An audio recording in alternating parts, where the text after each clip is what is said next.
नमस्कार, राम राम, खमा गणेश। स्वागत है आप सभी का सिंटम क्लासेस में। मैं हूं विजेंद्र धनखड़। इस वीडियो में हम लोग देखेंगे 18 सितंबर का जो एडिटोरियल है उसकी vocab, quiz, one word, idioms भी देखेंगे और साथ ही साथ जो अच्छे शब्द हैं जो बार बार पूछे जाते हैं उन शब्दों के सिनोनिम्स भी हम लोग देखेंगे। तो आज का एडिटोरियल सबसे पहला लिखा है testing times on shrinking of India's goods exports.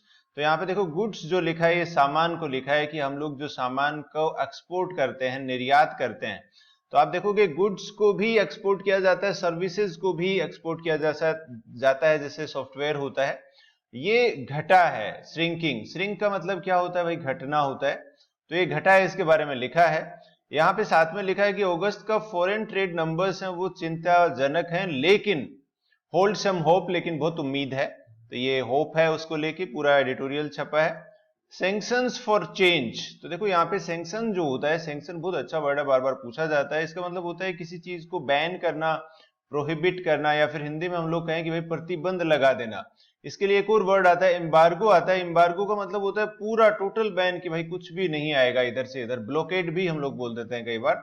तो सैंक्शन का मतलब होता है कि अपने पास प्रतिबंध लगाना on America's policy towards Iran, कि अमेरिका की जो पॉलिसी है ईरान को लेके।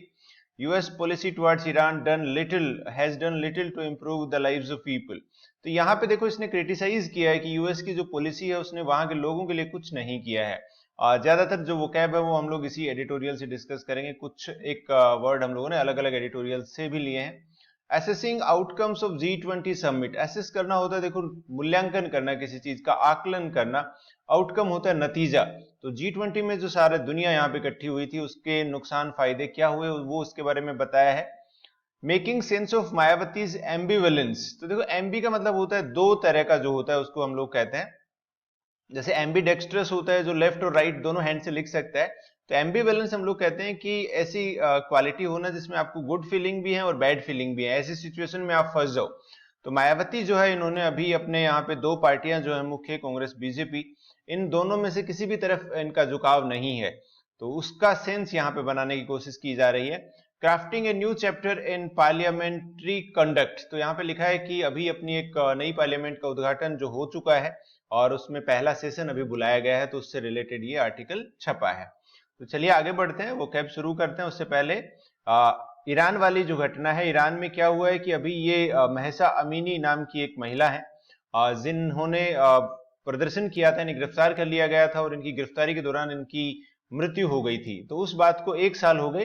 अब ईरान में इनको 1 साल होने पे ईरान की सरकार को डर है कि लोग ज्यादा प्रदर्शन करेंगे, सड़कों पे आएंगे, तो उन्होंने पहले ही अपना एक्शन जो है वो लेके चल रहे हैं। और ये अपनी देखो नई पार्लियामेंट है जिसका उद्घाटन हो चुका है और यहाँ पे पहला सेशन, इसका स्पेशल सेशन बुलाया है। तो अभी कुछ एक दिन में, 1-2 दिन में आपको उसके बारे में भी एडिटोरियल मिलेगा। वो भी हम लोग डिस्कस करेंगे इससे। और अब जो है वो देखेंगे आज की वोकैब। तो सबसे पहले फ्लाउट दिया है। फ्लाउट होता है कि नियमों को तोड़ना। तो यहाँ पे ईरान वाला एडिटोरियल है। ईरान में ये हुआ था कि ईरान की सरकार ने कहा है कि वहां पे महिलाएं जो हैं वो अपने सर को ढककर ही बाहर नहीं निकल सकती हैं। अगर वो इन नियमों को तोड़ेंगी तो उन्हें गिरफ्तार कर लिया जाएगा। और इसी में महसा अमीनी जो है उनको गिरफ्तार किया गया था और उनकी वहां पे डेथ हो गई थी। तो फ्लाउट का मतलब होता है नियमों को तोड़ना, टू डिसओबे रूल्स। तो यहाँ पे फ्लाउट के लिए अगर हम लोग और शब्दों की बात करें तो अपने पास आ जाएगा वॉयलेट करना। तो आप देखोगे वॉयलेट जो होता है ये भी अपने पास नियमों को तोड़ने के लिए हम लोग यूज करते हैं। इसके अलावा एक नॉर्मल शब्द होता है ब्रीच, ये भी उल्लंघन करना होता है। डिफाई होता है, ये भी डिसओबे करने के लिए हम लोग इसका यूज करते हैं। एक होता है नियमों को तोड़ना, तो इन्फ्रिंज करना भी इसके लिए एक शब्द यूज होता है। जैसे मैंने आपको बताया था कि हम लोग सिनोनिम्स भी देखेंगे, तो ये वही सिनोनिम्स है। एक शब्द आपका काफी पूछा जाता है, कॉन्ट्रावीन। तो कॉन्ट्रावीन इसके लिए एक यूज होता है। तो फ्लाउट का मतलब होता है नियम तोड़ना। थियोक्रेटिक जो है, यहाँ पे थियोक्रेटिक कहा है कि ईरान की जो सरकार है, ईरान की जो सरकार है वहां के रिलीजियस लीडर के द्वारा चलाई जाती है, तो उसे थियोक्रेटिक कहा जाता है। तो थियो का मतलब देखो रिलेटेड टू गॉड होता है। जैसे हम लोग कहते हैं कि भाई थीस्ट है कोई व्यक्ति जो भगवान पे भरोसा रखता है, और कोई व्यक्ति एथिस्ट है तो भगवान पे भरोसा नहीं रखता है। तो इसमें भी आप देखोगे टी एच ई जो है वो अपने पास इंडिकेट कर रहा है कि ये रिलीजन से रिलेटेड या भगवान से रिलेटेड ये बात यहाँ पे हो रही है। तो थियोक्रेटिक हो जाएगा कि धर्म शासित। वहां पे चुनाव नहीं होते हैं, वहां पे लोकतंत्र नहीं है, ना ही राजतंत्र है। वहां पे क्या है अपने पास? थियोक्रेटिक। वो उसका मतलब है परेशानियां। तो यहाँ पे बताया है कि उनकी जो परेशानियां हैं यहाँ की सरकार की, कि वहां प्रोटेस्ट होते रहते हैं और आगे भी हो सकते हैं, उनकी परेशानियां कम नहीं हुई हैं। वूज का मतलब परेशानियां हो गया, ट्रबल्स डिफिकल्टीज। डिस्पेंडिंग का मतलब क्या हो जाएगा, यहाँ पे ईरान में क्या है, मोरल पुलिस है। जो लोग अगर मोरल वैल्यूज को फॉलो नहीं करते हैं वो उनको गिरफ्तार करने में मदद करती है, अरेस्ट करवाती है।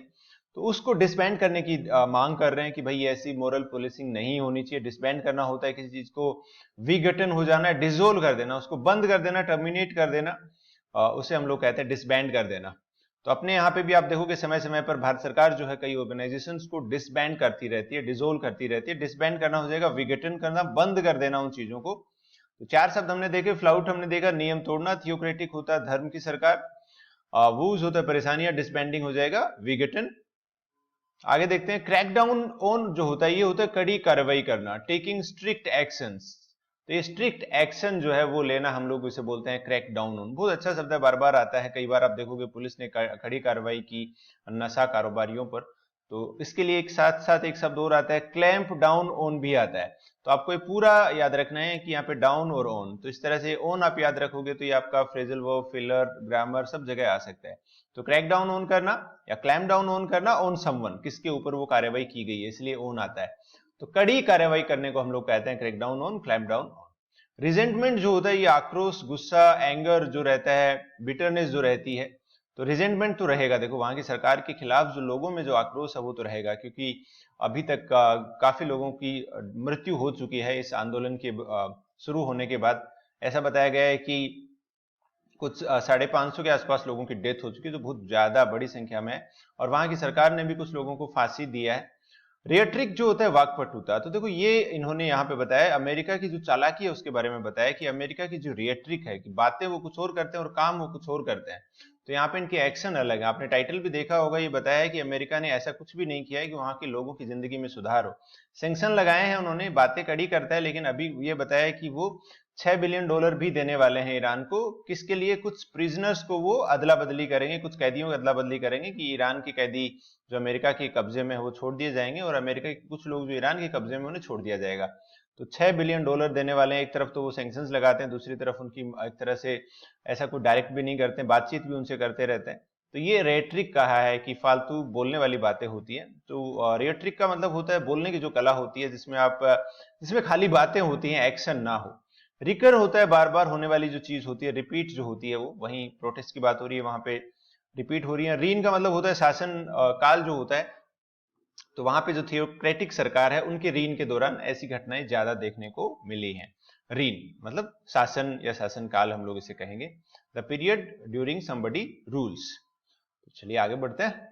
रिजिडिटी होता है, रिजिड होता है भाई कठोर होना, strict and difficult to change, इसको बदलना मुश्किल हो, उसे हम लोग कहते हैं रिजिडिटी।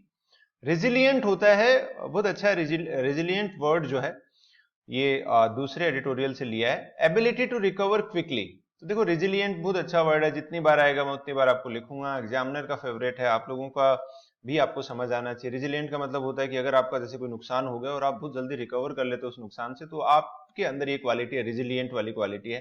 तो ability to recover quickly. Good omen जो होता है ये होता है, देखो अपने पास शुभ संकेत। अगर अशुभ संकेत होता है तो हम उसे क्या बोल देते हैं, बैड ओमेन बोल देते हैं। तो इसमें देखो अपने पास काफी सारे साइन होते हैं। बहुत बार आप देखोगे जैसे बोर्ड शब्द का यूज किया जाता है कि बोर्ड्स वेल आता है, तो बोर्ड वेल का मतलब भी क्या हो जाएगा, शुभ संकेत। तो मैं पूरा शब्द लिख देता हूं। ओगर भी हम लोग यूज करते हैं कि augur well, this particular thing augur wells for our future. Augur का मतलब भी क्या हो गया, अच्छा संकेत। इसके अलावा देखो केवल संकेत की हम लोग बात करें तो पोर्टेंट शब्द हम लोग यूज करते हैं, और पोर्टेंट और पोर्टेंट दोनों ये यूज होते हैं, इसमें डी है और टी है, दोनों शब्द सही हैं, दोनों का मीनिंग भी सेम है। संकेत के लिए हम लोग यूज करते हैं। एक अच्छे संकेत के लिए हम लोग हेराल्ड शब्द का भी यूज करते हैं, HERALD।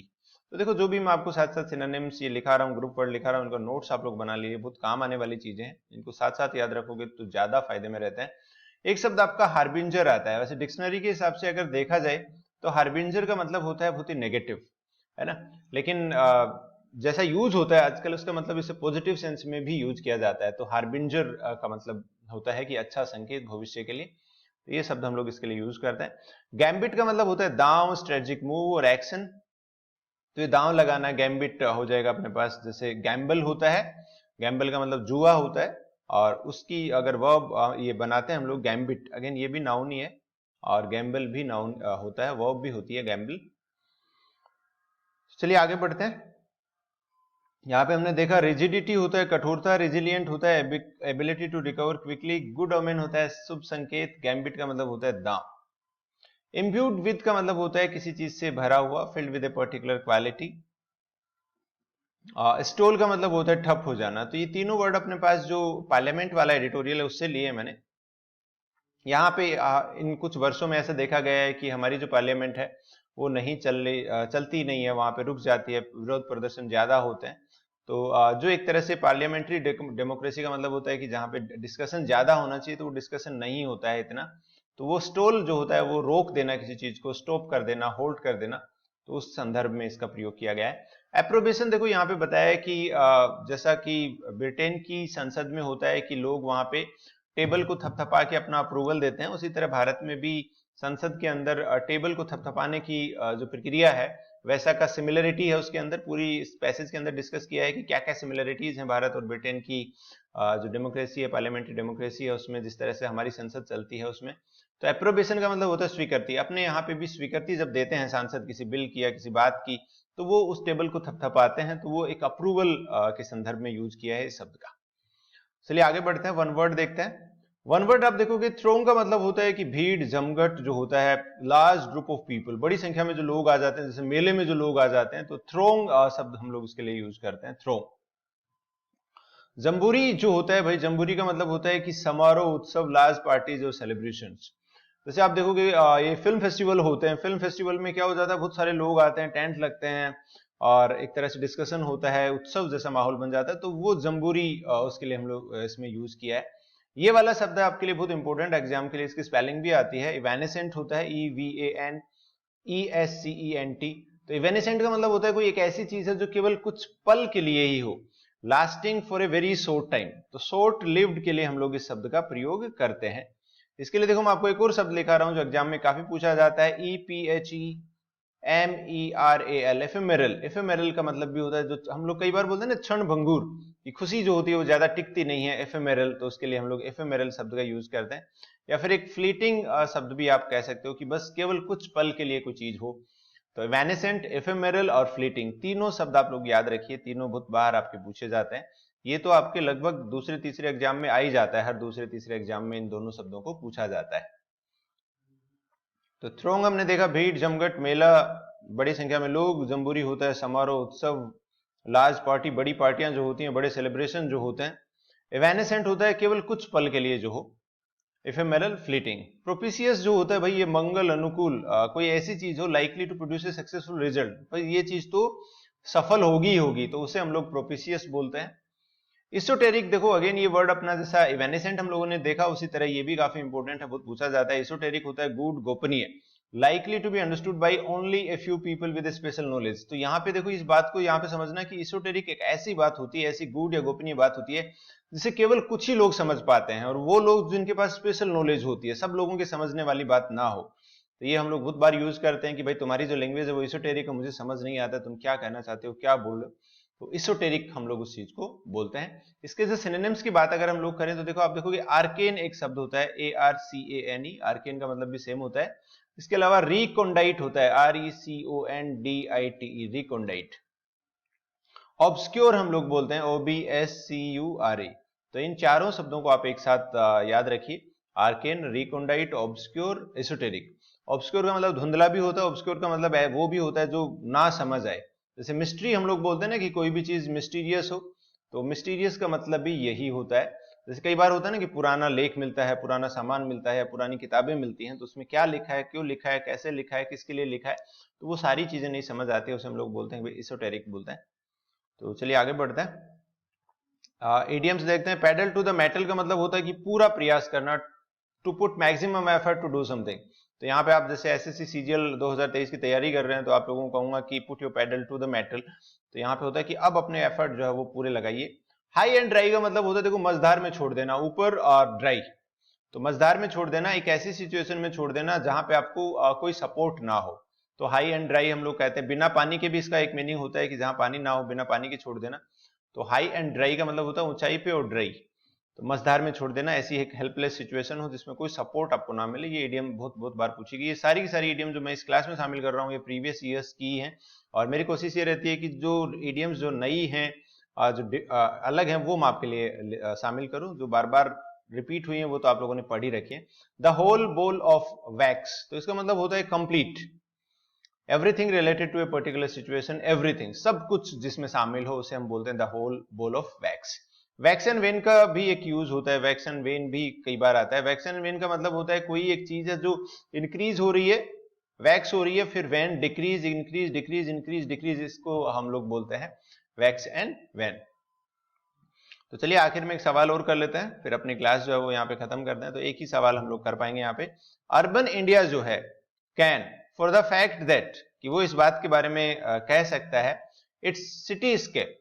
तो देखो जैसे लैंडस्केप होता है वैसे सिटी स्केप इसने यूज किया है कि शहरों को जैसे आमतौर पर आप जैसे देखते हैं इज चेंजिंग रेपिडली, उसके अंदर जो बदलाव आ रहा है वो तेजी से बदलाव आ रहा है, कि शहर बहुत तेजी से बदल रहे हैं। अगर आप भी शहर में रहते हो तो आपने बात बोली होगी कि 10 साल पहले यहाँ पे कुछ नहीं था, खाली थे, खेत पड़े थे, सुनसान था, अब देखो कितना बढ़ गया है। तो हमारा जो शहर है वो पिछले 20 सालों में सारे इंडिया के जो सिटीज हैं उसमें काफी सारी ग्रोथ हुई है, काफी सारे बदलाव उसके अंदर देखने को मिले हैं। तो अर्बन इंडिया ये बात कह सकता है, तो यहाँ पे डिमांड कर सकता है, मांग कर सकता है, प्रोटेस्ट विरोध कर सकता है। वाउच फॉर का मतलब होता है कि एक तरह से उस चीज को वेरीफाई करना या समर्थन देना उस चीज को, कंसर्न एक तरह से होना।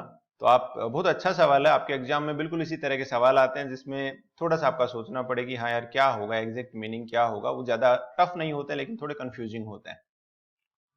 आज की क्लास यहीं पे खत्म करते हैं। That's all, thanks for watching. आपसे कल मिलेंगे फिर एडिटोरियल के साथ। Have a nice day guys.